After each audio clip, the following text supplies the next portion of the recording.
Your son is a failure. He's barely passing my class, and with grades like this, I'm just not sure what kind of future he's gonna have. What do you have to say for yourself? You're supposed to graduate this year. Listen to Mr. Johnson. What kind of future do you think you're going to have? With all due respect, don't call me a failure.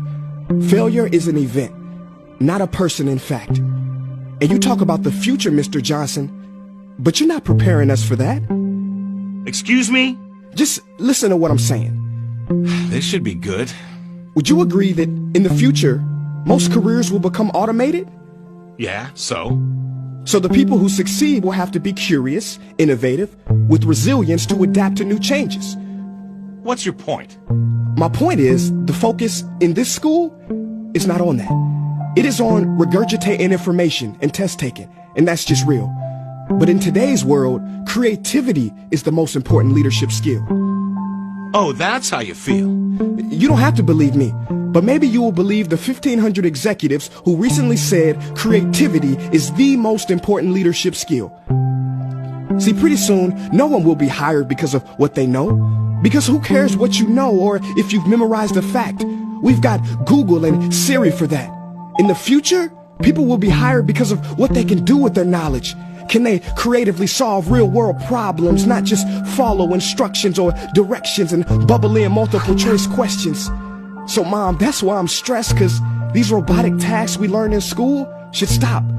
Because no one can do a robot's job better than a robot. Billionaire founder of Alibaba, Jack Ma, said that we should not compete with artificial intelligence, but instead focus on developing unique human intelligence. Mr. Johnson, drills are for teeth, not the human mind. So these repetitive knowledge-based tasks we must leave behind. Or in the future, you're gonna find a lot of people graduating out of your class right into the unemployment line. See, many top companies today don't look at grades. Mom, that old way is expiring. Google has been quoted as saying GPAs are worthless criteria for hiring. Founder of Tesla, Elon Musk, agrees. So I say this with unease and sorrow.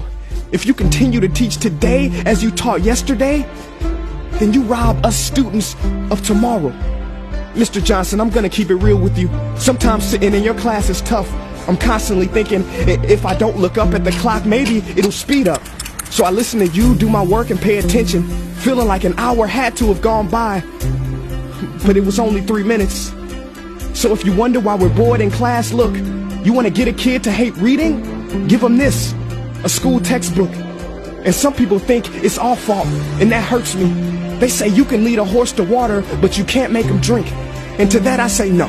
Firstly, you can put salt in that horse's hay and make him thirsty. And if you bring joy in your classroom, you can make any bad student nerdy, as he or she discovers the beauty of truly learning. Mr. Johnson, I mean no disrespect. You have the most important job on this planet. You build, create, and save lives.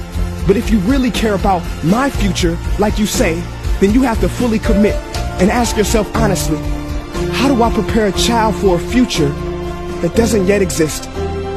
Here's a hint. The answer is not found in this. It's using this and this. See, in the future, we will need more passion and compassion. People with inspired hearts and wisdom to uplift this planet. And Mom, I love you, but can I be real? Go ahead. You want to know one of the biggest factors for childhood success? It's not IQ. It's family meals. And we haven't had one of those in a while. See, I know sometimes you don't feel proud, because I may not be a straight A student, but I'm not stupid. These tests may be 70% of my grade, but they're 0% of my future. But don't worry, I'll pass this class and get through this. But I need you to give me the space I need to be me and live true.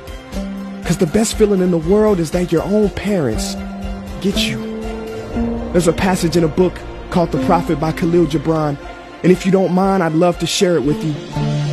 Go ahead. See, he says, your children are not your children. They are the sons and daughters of life longing for itself. They come through you, but not from you. And though they are with you, they do not belong to you. You may give them your love, but not your thoughts, for they have their own thoughts. You may house their bodies, but not their souls, for their souls dwell in the house of tomorrow. So, Mom, I'd appreciate it if you give me the love that I need to pursue my dreams. See, if we are to succeed, all three of us need behavior change on all fronts. We talk about the future, but the future is now, and it is created now by all of us. I've never heard you speak like that before. Yeah, I didn't know. But I'm going to reach out to administration and try to change some things. You have my word.